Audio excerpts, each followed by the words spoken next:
actually have taught for 17 years. My children have been in a magnet school of Montessori, which has been great. What worries me about the charter school system is that if children would say a behavior problem would come, and they can ask them then to go back to the public school. What I've heard in the past is that the funding then doesn't follow that child back to the public school. That's one question. The other question I have for you is about No Child Left Behind, and I know that there's a building here that will be, the teacher will have to reapply next year.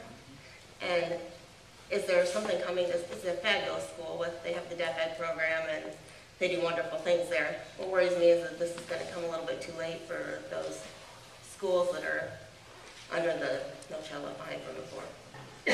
Let me be very, very clear on the charter issue, and obviously there's some debate and there's opinion in this room.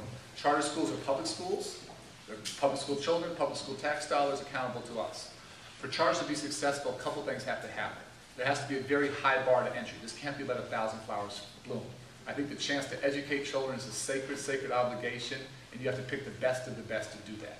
Once you do that, you have to give them real autonomy. You have these, by definition, people with a different vision, a different view of being able to do better. You got to give them the room to move. The flip side of that is you have to hold them accountable for results. And one without the other doesn't work. If you just give them autonomy and don't hold them accountable, nothing happens. If you just hold them, if you just have the accountability but not the flexibility, they can't be successful. So I hear those complaints, well, charter schools are not taking students with disabilities. We'll put that in the authorizing contract. And if they're not serving kids, put them out. If they're kicking out kids, pushing back out schools, put them out. The money should follow the children.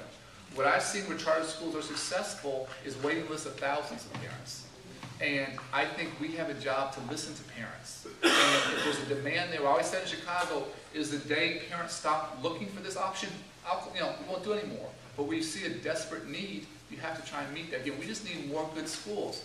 And how they're set up, how they're structured, they are accountable to us. And let's put in place, there's enough places doing this creatively, you can learn the lessons of what's working and what's not, and put in place a structure that gives them the room to move, which they need, but holds them accountable for results. Good players will get more students, bad players will close down. Makes sense. Makes sense.